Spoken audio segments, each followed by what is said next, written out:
Sir, అందులోని 77వ గణతంత్ర దినోత్సవం సందర్భంగా మరి రాష్ట్ర పరిపాలన గురించి ఒకసారి ఆలోచిస్తే భవిష్యత్తు ఎలా ఉంటుంది? గతంలో 9 పథకాలు అయితే ఇప్పుడు 6 పథకాలు, దీంతో పాటు అభివృద్ధి అంటుంది. నిజంగా రియాలిటీ ఎలా ఉంది? రియాలిటీ అయితే ఏం బాగాలేదు సార్. ఏమని చెప్పాలంటే అసలు ఏముందని లడ్డు విషయం తీసుకోండి, ఎంత గొడవ చేశారు. ప్రపంచ దేశాల్లో నెంబర్ 1 వెంకటేశ్వర స్వామి. అలాంటి ఆయన ఎంత కించపరచడం దేనికి? కించపరచాల్సిన పని ఏమైనా ఉందా?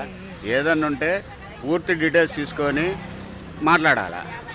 ఇంట్లో చిన్నపిల్లోడిని ఏదైనా వస్తువు తెమ్మంటేనే వివరం చెప్పి పంపిస్తాం. అలాంటిది వివరత్నాలు లేకుండా మాట్లాడటం అంటే అది ఒక పద్ధతేనా? సుప్రీంకోర్టులో కూడా ముట్టకాయలు పట్టడం జరిగింది కదా సార్. ఏదైతే ఉందో జంతు అవశేషాలు కలవలేదు. చిన్న లాజిక్ చెప్పాను సార్. ఇంట్లో చిన్నపిల్లోడికి వస్తువు తెమ్మని పంపించేటప్పుడు పలాని తీసుకురారా నాన్న అని చెప్పి అక్కడ 100 రూపాయలు అయ్యేది 150 ఇచ్చి పంపిస్తాం. ఎందుకంటే మళ్ళీ ఏమన్నా ఫోన్ చేస్తే ఏమన్నా తెచ్చుకుంటానికి. అలాంటి నాలెడ్జ్ కూడా లేకుండా తయారైపోయారంటే ఏమనుకోవాలా? ప్రభుత్వాన్ని ఏమనుకోవాలా?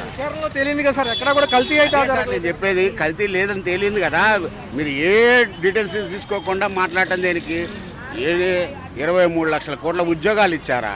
ఎక్కడి నుంచి ఇచ్చారండి? ఇప్పుడు ఉద్యోగస్తులంతా ఇప్పుడు అన్ఎంప్లాయ్మెంట్ ఉన్నారు. వాళ్ళంతా కలిసి కోర్టులో కేసేస్తే ఏమవుద్ది? కొద్దిగా నాలెడ్జ్తో మాట్లాడమనండి. ఏదైనా సరే జనాలకు ఉపయోగం ఉందండి. ఏముందని రూపాయికి పావలాకి మేము భూములు ఇస్తాము, దానివల్ల కంపెనీలు వస్తాయి, మాకు ఇబ్బంది లేదంటే ఈ ప్రభుత్వం ఎంతవరకు కూడా ఏమనండి? 4 ఎకరాలు నేను కూడా ఒక కంపెనీ పెడతా, నేను మిల్లు పెడతాను, ఒక ఇది పెడతాను. నాకు కూడా ఒక నాకు ఎక్కువ 1 ఎకరం చాలండి 99 పైసలకి. మా పేరుతో రిజిస్ట్రేషన్ చేయమని పెడతాం. ఓ 10 మంది కలిసి పార్ట్నర్షిప్ తీసుకొని పెడతాం. భవిష్యత్తు కోసం దావోస్ పర్యటనకు వెళ్ళొచ్చారు కదా సార్, కొంచెం కంపెనీలు కూడా ముందుకు వస్తున్నాయి. ఏం వచ్చినాయి చెప్పమానండి, ఎంత ఖర్చు అయింది చెప్పమానండి. జనాలు సొమ్ము అనుకున్నారా, వాళ్ళ సొంత సొమ్ము అనుకుంటున్నారా? అది తెలుసుకోవాలి ముందర. అది ఎలా ఉంటారంటే ఐటీ శాఖ మినిస్టర్ కూడా తిరుగుతున్నారు కదా పదే అభివృద్ధి అయితేనే అంటే అంటారు కదా సార్. ఎక్కడికి తిరుగుతున్నారు? విదేశీ పర్యటనకి పదే వెళ్తున్నారు. అవును, ఎన్ని వచ్చినాయి చెప్పమానండి. వాళ్ళు కుదురుతున్నాయి అంటున్నారు కదా. ఎక్కడ చూపించమనండి. ఏమండి, చేసేవాడిని చెరదింగల్లా ఇది చేశారు. ఇక ఇప్పుడు అంతా చేసి 17 మెడికల్ కాలేజీ 45 సంవత్సరాల ఇండస్ట్రీ అన్నాడు కదా. మెడికల్ కాలేజీలు ఏమన్నా వచ్చినాయి? అప్పుడు ప్రైవేటీకరణకు వెళ్తేనే కొంచెం సుఖమంగా అన్ని కాబట్టి కరెక్ట్ అవుతాయి అంటున్నారు. ఒక 5 అన్నా చేస్తామంటారు. అన్ని ప్రైవేటీకరణ చేసుకుంటే వాడు ఇష్టం వచ్చినట్టు రేట్లు పెంచుతాడు. ఎవరు బదాయిస్తారు? పేదలు బదాయిస్తారా? 70% కంట్రోల్ మనకే ఉంటుందని కూడా చెప్పారు కదా. బాండ్ రాసిస్తారా కనుక్కోండి. బాండ్ ఏమన్నా రాసిస్తారా కనుక్కోండి. బాండ్ పక్కా బాండ్ ఏమన్నా రాసిస్తారా?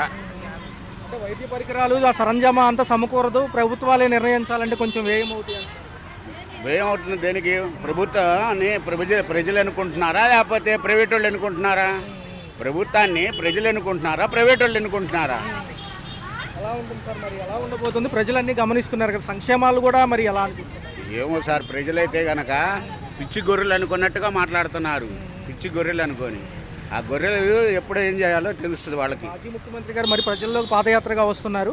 మరి ఎలా అనిపిస్తుంది సార్? ఆయన కూడా 1.5 సంవత్సరాల తర్వాత ఉంటానంటున్నారు కదా. ఓడిపోయిన చోట గెలవాలి, మేము అన్నీ చెప్పినట్టు చేశాం కాబట్టి ప్రజలు చూస్తున్నారని ఆయన అంటున్నారు. ఎలా ఉండబోతుంది సార్? కోట్ల విషయాలు ఏం సార్? 10 కోట్లు ఏమో తెచ్చారంటున్నారు. మరి దాన్ని డెవలప్మెంట్ ఉందా లేదా ఏంటి? అది తెలుసుకోండి ముందర. అది మరి ఏం లేకుండా ఏం మాట్లాడతాం మేము కూడా.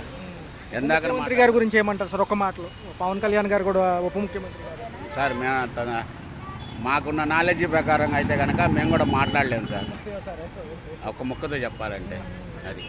ఇంతవరకు కూడా రాజకీయ నాయకులకు సంబంధించి ఈ తిరుపతి లడ్డు విషయం నిన్న మళ్ళీ సుప్రీంకోర్టులో ఏదైతే జరిగిందో వాదనలో, కల్తీ అయితే జంతువుల అవశేషాలతో జరగలేదు, ఓన్లీ పామాయిల్ మరొక ఇంగ్రీడియంట్స్ వల్లే జరిగిందని తేలింది.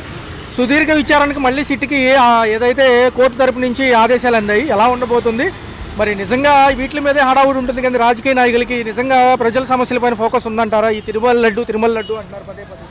ఈ లడ్డు ఇష్యూ ఏంటంటే మళ్ళీ అది సైడ్ ట్రాక్ వెళ్ళిపోతుంది. నిజమైన కల్ప్రిట్ ఎవరైతే ఉన్నారో, నిజమైన నిందితులు ఎవరైనా ఉన్నారో వాళ్ళని పట్టుకోవడం చాలా కష్టం. అది అందరికీ తెలిసిందే. కాకపోతే కింద ఉన్న వాళ్ళ మీద అది వేసేయడం అది కామన్. అది ఇక్కడే కాదు, ఎక్కడున్నా కూడా జరిగేది అది. పైన ఉన్నవాడు ఎప్పుడు సేఫ్గానే ఉంటాడు. పైన ఉండే వాళ్ళకి అందరికీ బాగానే డబ్బులు అవన్నీ కూడా చాలా ఎక్కువగానే స్ట్రాంగ్గా ఉంటాయి. కానీ కింద ఉన్నవాడు ఎప్పుడు, ఒక కామన్ మ్యాన్ ఎప్పుడు దాన్ని టార్గెట్ చేసుకొని వాళ్ళు బిహేవ్ చేస్తారు. సో దాని గురించి మనం ఫోకస్ చేయడం కూడా వేస్టే. నిజంగా ఈ ప్రభుత్వం ఏదైనా చెయ్యాలనుకుంటే వీళ్ళ మీద వాళ్ళ మీద అనుకోకుండా ఏది రైటో ప్రజలకి, ఓకే కల్తీ ఉంది, ఓకే ఇప్పుడు ఏం చేయగలం, వాళ్ళని లోపలేస్తే ఇప్పుడు ఏమవుతుంది? ఏమవుతుంది. అండ్ బడ్జెట్ కూడా వీళ్ళు స్పెండ్ చేసేదానికంటే 225 crores అంటున్నారు. అదే అంత పెద్ద ఇది కాదు, దానికంటే పెద్ద పెద్ద స్కాములు జరిగాయి, వాటి జోలికి అసలు ఎవరు వెళ్ళట్లేదు. ఓకే, ఇదేదో ఒకటి చిన్నది పట్టుకొని సెంటిమెంట్ మీద కుడితే ఓకే, ఇదేంటంటే రన్నింగ్ రౌండ్ ద బుష్ అంతే. కానీ అమరావతికి సంబంధించి రెండో దశ ల్యాండ్ పూలింగ్ రైతులను ఒప్పించారు, ముందుకు వెళ్తున్నారు. అంతర్జాతీయ విమానాశ్రయాలు స్పోర్ట్స్ సిటీలు అంటున్నారు. 1,00,000 ఎకరాలకు గాను 2 లక్షల కోట్లు నిర్మాణ ఖర్చు అంటున్నారు. ప్రజాధనం ఒక ఎత్తు, దీంతో పాటు విగ్రహాల ప్రతిష్టలు అంటున్నారు. మళ్ళీ ఎన్టీఆర్ సీనియర్ గారిది 1750 కోట్లు. దేశం మొత్తం ఉన్న తెలుగు వాళ్ళు ఒక్కొక్క రూపాయి ఇచ్చినా కడతామంటున్నారు. ప్రజాధనం దుర్వినియోగం అవుతుంటున్నారు. నిజంగా చూసుకుంటే పాలనా అంశాలు ఎలా ఉన్నాయి, ఈ అంశాల మీద ఫోకస్లో ఉంటున్నాయి ఎందుకని? సార్ అదే నేను చెప్తున్నాను, ఇవన్నీ వల్ల లాభం ఏంటి అనేది ఫస్ట్ అనలైజ్ చేసుకోవాలి. ఇప్పుడు జగన్ని అంత మాటలు చెప్పాము, ఓకే, అక్కడ అంబేద్కర్ దానివల్ల ఉపయోగం లేదు అంత ఖర్చు పెట్టామని. సో ఈ విగ్రహాల ప్రతిష్ట, ఇవన్నిటి వల్ల ల్యాండ్ పూలింగ్, ఇవన్నీ కూడా ఇదంతా ఏంటంటే ఎస్ కావాలి, బట్ వద్దు అనట్లేదు, బట్ ఎంతవరకు కావాలి, బట్ బేసిక్ ఏం కావాలి, నెక్స్ట్ లెవెల్. సో లెవెల్ 1కి ఏం కావాలి, లెవెల్ 2 ఏం కావాలి, లెవెల్ 3 ఏం కావాలి అనేది ఒక క్లారిటీ కావాలి. సో ఇమ్మీడియట్గా ఏం కావాలి, తర్వాత లాంగ్ టర్మ్లో ఏం కావాలి, ఈ విగ్రహాలు ఇవన్నీ లాంగ్ టర్మ్ స్ట్రాటజీ.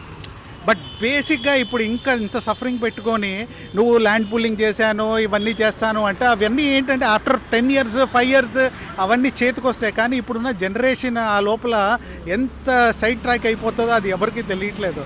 సో చూస్తే సార్ తర్వాత 2029కి మాజీ ప్రభుత్వాలు రానివ్వమని ఇప్పుడున్న ప్రభుత్వాలను గమనిస్తున్నారు ప్రజలని మాజీ ప్రభుత్వాలు అంటూ ఉన్నాయి. ఫైనల్గా 2029 ఎలా ఉండబోతుంది? ఎందుకంటే యంగ్ లీడర్స్ ఫామ్లోకి వస్తారా? పవన్ కళ్యాణ్, లోకేష్, ఇటుపక్క ఎలాగో జగన్ గారు ఉన్నారు కాబట్టి ఎలా ఉంటుంది ఫైనల్? లోకేష్, పవన్ కళ్యాణ్ ఇంకా యంగ్, ఓకే, ఇంకా నేర్చుకోవాల్సింది చాలా ఉంది, కష్టం ఇంకా చూడలేదు. వరల్డ్ పాలిటిక్స్ చూస్తుంటే రోజు రోజుకి మారుతుంది, ఎవరు ఎక్స్పెక్టే చేయలేదు. ఓకే, యూఎస్ ఇట్లా అయింది, ఓకే, యూకే అట్లా ఉంది, యూరోపియన్ నేషన్స్ అట్లా ఉన్నాయి, ఓకే, చైనా చాలా డెవలప్ అవుతుంది, చైనా ఇప్పుడు అంత డెవలప్ అవుతుంది. ఇంకా పాకిస్తాన్ మనం లేదు అది కాదు ఇది కాదు అంటున్నాం, అది ఎంతవరకు నిజమో పాకిస్తాన్. కానీ పాకిస్తాన్ రియాలిటీ చూస్తే చాలా పాజిటివ్గా ఉంది, వాళ్ళ దగ్గర చాలా మినరల్స్ ఉన్నాయి, చాలా రిసోర్సెస్ ఉన్నాయి. రేపొద్దున చైనా పాకిస్తాన్కి సపోర్ట్ చేయొచ్చు, యుఎస్ పాకిస్తాన్కి సపోర్ట్ చేయొచ్చు, అప్పుడు ఇండియా పరిస్థితి చాలా దారుణంగా అవుతుంది. సో ఈ లోపల మన లోకల్ లీడర్స్ ఏంటంటే ఉన్న రిసోర్సెస్ ఉన్నది ఎట్లా చేయాలి, జనరేషన్ మన దగ్గర ఉన్నది ఏంటంటే యంగ్ జనరేషన్ ఎట్లా వాడుకోవాలి. అండ్ ఇప్పుడు పవన్ కళ్యాణ్ చాలా డెవలప్ అయ్యారు, ఇప్పుడు లోకేష్ కూడా చాలా డెవలప్ అయ్యారు.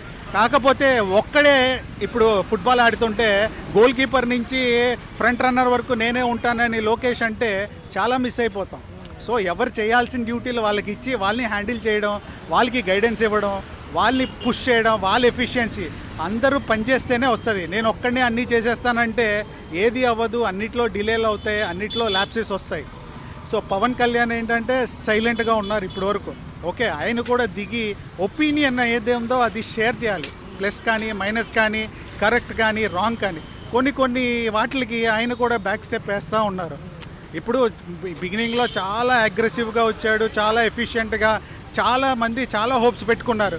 కానీ సడన్గా ఏంటంటే బ్యాక్ స్టెప్ వేసేసి ఆయనకి క్లారిటీ రాలేదు ఏం చేయాలి, ఎక్కడి నుంచి అప్రోచ్ అవ్వాలి. బికాస్ చంద్రబాబు నాయుడు దగ్గర నుంచి అది లోకేష్కి వెళ్ళిపోయి లోకేష్ అన్ని పోర్ట్ఫోలియోస్ తీసేసుకునేటప్పటికి ఆయన కూడా బ్యాక్ స్టెప్ వేసేశారు. సో ఆయన దగ్గర ఉన్న 11 seats, ఆ 11 ministers ఏం చేస్తున్నారు ఎవరికి క్లారిటీ లేదు. ఓకే, ఇప్పుడు లోకేష్ తప్ప మిగతా మినిస్టర్లు ఏం చేస్తున్నారు ఎవరికి క్లారిటీ లేదు. సో ఆ క్లారిటీ ఇవ్వాలి, ఎవరు పని వాళ్ళకి అప్పచెప్తే అప్పుడు వీళ్ళు చేయాల్సిన వర్క్ వీళ్ళు చేస్తారు. ఇప్పుడు నేను ప్రైమ్ మినిస్టరు, నేనే ఫైనాన్స్ చేస్తాను, నేనే డిఫెన్స్ చేస్తాను, నేనే హోమ్ మినిస్టర్ చేస్తానంటే నా పని ఎవడు చేస్తాడు? సో ఎవరి పని వాళ్ళకి అప్పచెప్పి నువ్వు వాళ్ళ ఎఫిషియన్సీస్ని డెవలప్ చేస్తే అప్పుడు తొందరగా ప్రోగ్రెస్ అవుతుంది ఆంధ్రప్రదేశ్. అండి 77వ గణతంత్ర దినోత్సవం ఒకసారి రిపబ్లిక్ డేకి సంబంధించి తలుచుకుంటూ మన రాజ్యాంగం మనకి అప్పుడు నిర్మించిన పెద్దలందరినీ మరి రాష్ట్రంలో మన ఆంధ్రప్రదేశ్కి సంబంధించి అభివృద్ధి అంశాలు ఎలా ఉన్నాయి, కేంద్ర ప్రభుత్వాన్ని ఒప్పించి మరి ఎన్డీఏ భాగస్వామ్యంలో ఇప్పుడున్న నాయకులందరూ ముందుకు వెళ్తున్నారు. గత ప్రభుత్వం ఇండివిజువల్గా సంక్షేమాల మీద ఎక్కువ ఫోకస్ ఉంది కాబట్టి మరి ఈసారి ఎలా ఉండబోతుంది, వచ్చే 5 ఏళ్ళు ఎలా ఉంటుంది? ఆల్రెడీ 2 సంవత్సరాలు దగ్గరగా ఉన్నాయి. సో ఫ్రాంక్గా చెప్పాలంటే పెద్ద లీడర్స్ అందరూ కష్టపడుతున్నారు, కానీ కనపడేది ఏంటంటే ముగ్గురే కనపడుతున్నారు. ఇంతమంది మినిస్టర్స్ ఉన్నారు మనకి, కానీ కనపడేది చంద్రబాబు నాయుడు, లోకేష్, పవన్ కళ్యాణ్ అంతే. అప్పుడప్పుడు మేడం అనిత కనపడతారు. ఓకే, సో వీళ్ళు తప్ప ఇంకా మనకి చాలామంది మినిస్టర్స్ ఉన్నారు. వాళ్ళకి కూడా పవర్స్ ఇచ్చి ఎవరు చేయాల్సిన జాబ్ వాళ్ళు చేస్తే ఇంకా స్పీడ్ వస్తుంది, ఇంకా ఎఫిషియన్సీ అనేది వస్తుంది మనకి. ఇంకొకటి ఏంటంటే అందరూ పైన జాబ్స్ అంటున్నారు, కానీ రియాలిటీలో చూస్తే అసలు గ్రౌండ్ లెవెల్లో ఏమి ఒక్కటి కూడా కనబడట్లేదు. ఇప్పుడు అంతా వాట్సాప్ గ్రూపు ఇవన్నీ సిస్టమ్ పెట్టేసాము, అంతా ఆన్లైన్ అంటున్నారు. ఆ సైట్లోకి వెళ్తే అసలు అది ఓపెన్ అవుతానికి టైం టేకింగ్, అది తర్వాత అది వర్క్ అవుతుందా లేదా అనేది ఎవరు చూడట్లేదు. సకానికి సగం అసలు వర్కే అవ్వట్లేదు. ఆ సైట్స్ అన్నీ చాలా ఛాలెంజింగ్గా ఉన్నాయి. అండ్ ఎడ్యుకేషన్ ఒకటి చాలా ఇంపార్టెంట్. ఎడ్యుకేషన్ ఆస్పెక్ట్లో ఇంకా చాలా ప్రోగ్రెసివ్గా థింక్ చేయాలి, అందులో ఆలోచించట్లేదు. ఎంతసేపు జాబ్స్ అని వీళ్ళు ఢిల్లీ వెళ్ళడం, అక్కడికి వెళ్ళడం, మొత్తం తిరగడమే సరిపోతుంది. కానీ ఉన్నది ఏంటి, ఎట్లాగా దాన్ని ఫస్ట్ ఏంటంటే ఒక సెట్ ఆఫ్ మినిస్టర్స్ ఇక్కడ ఉన్న రిసోర్స్ని ఎట్లా యూటిలైజ్ చేయాలి, ఎఫిషియన్సీ ఎట్లా పెంచాలి, ఓకే చిల్డ్రన్ ఎట్లాగా. ఇప్పుడు అందరు ఏంటంటే టైంపాస్కి టైంపాస్ అని చెప్తున్నారు, ఎవరి పనిలో వాళ్ళు ఉన్నారు. ఓకే, రేట్స్ అంటున్నారు, అగ్రికల్చర్ అంటున్నారు, అవన్నీ ఏమి కామన్ మ్యాన్కి ఏమీ అందట్లేదు. ఓన్లీ ఒక సెట్ ఆఫ్ పీపుల్కి అందుతున్నాయి. అదేంటి, కిందటి ప్రభుత్వంలో ఉన్న వాళ్ళకి ఏదైతే పెన్షన్ ఉందో అది కంటిన్యూ అవుతుందే, కానీ అది రైట్ ఆ రాంగ్ అనే చూసేవాళ్ళు ఎవరు లేరు. ఓకే, ప్లస్ కొత్త వాళ్ళు ఎవరైనా యాడ్ అయ్యారా అది చూడాలి. సో ఏంటంటే పాత ప్రభుత్వం ఏం చేసిందో అదే గెట్ ఆన్ అవుతుంది, కానీ కొత్తది ఏమీ రావట్లే. ఎంతసేపు ఇన్వెస్ట్మెంట్ తీసుకొచ్చామని చెప్తున్నారు. ఈ 5 ఏళ్ళ తర్వాత ఇన్వెస్ట్మెంట్ ఇన్ని కోట్లు కనబడదు, చెప్పడానికే ఉంది, కానీ పేపర్లో అస్సలు ఏమి కనపడట్లే. అసలు నేను కామన్గా చూస్తూ ఉన్నాను, ఏమి కనపడట్లే. ఎలా ఉంది సార్ ఇదేమో పదే నమస్కారం సార్. చూస్తే 77వ గణతంత్ర దినోత్సవం సందర్భంగా మరి రాష్ట్ర పరిపాలన కూడా ఎలా అనిపిస్తున్నాయి?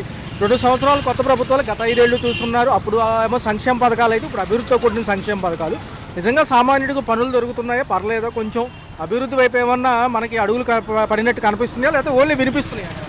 ముందుగా రిపబ్లిక్ డేకి శుభాకాంక్షలు అండి. ప్రస్తుతం కూటమి ప్రభుత్వం అయితే గత ప్రభుత్వంకి అయితే బెటర్గానే ఉందండి. ఇంకా సంక్షేమ పథకాలు అవన్నీ కూడా అమలు చేస్తున్నారు.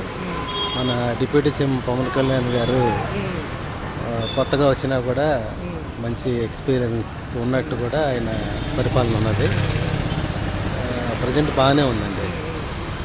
చూసుకుంటే కనుక ఏదైతే తిరుమల రెడ్డి వ్యవహారం మళ్ళీ తెరపైకి వచ్చింది, జంతు అవశేషాలతో కల్తీ జరగలేదని తేలిపోయినప్పటికీ కూడా ఏదో పామాయిల్తో అని కొన్ని ఇంగ్రీడియంట్స్ మరియు కెమికల్స్ కలిపి చేశారని తేలింది. మరోసారి సుప్రీంకోర్టు లోతైన విచారణ చేయమంటుంది. ఎలా అనిపించింది? పర్లేదా, పవిత్రత కాపాడినట్టేనా? పవిత్రత కాపాడినట్టేనండి. గత ప్రభుత్వాలు చేసిన నిర్లక్ష్యంతో ఇవన్నీ కూడా లోపాలు బయటపడినాయి. వాటిని సమీక్షించే కార్యక్రమం చేస్తున్నారు. ముఖ్యమంత్రి గారు కూడా ఏమంటున్నారు అంటే పదే మాజీ నాయకులను టార్గెట్ చేస్తున్నారు.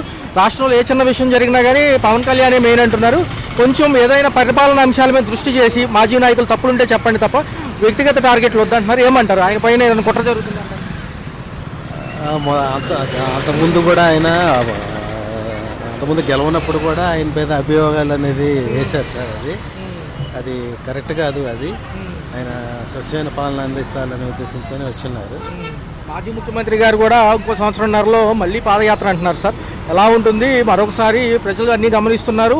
మేము మళ్ళీ పాదయాత్రగా సంవత్సరంన్నర పాటు ప్రజల్లో ఉంటాను, ఓడిపోయిన చోట గెలవాలని ఆయన అంటున్నారు. ఒక పక్క అమరావతి అభివృద్ధితో వీళ్ళు ముందంజలో ఉన్నారు. దావోస్ పర్యటనలు కూడా జరుగుతున్నాయి. ఎలా అనిపిస్తుంది? రాష్ట్రం అభివృద్ధికి కొంత సమయం అడుగుతుంది కాబట్టి ఈ ప్రభుత్వం ఒక 10 ఏళ్ళు 15 ఏళ్ళు ఇవ్వగలిగే ఓపిక ప్రజలకు ఉందంటారా? ఖచ్చితంగా ఉందండి. ఎందుకంటే గతంలో చూశారు, గతంలో గవర్నమెంట్ వస్తే ఎలా ఇబ్బంది పడ్డారనేది అందరూ కూడా గమనించారు.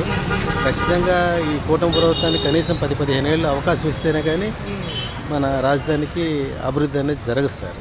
ఖచ్చితంగా ఆ టైం ఇవ్వాల్సిందే, మనం ఇస్తేనే బెటర్మెంట్ ఉంటుంది.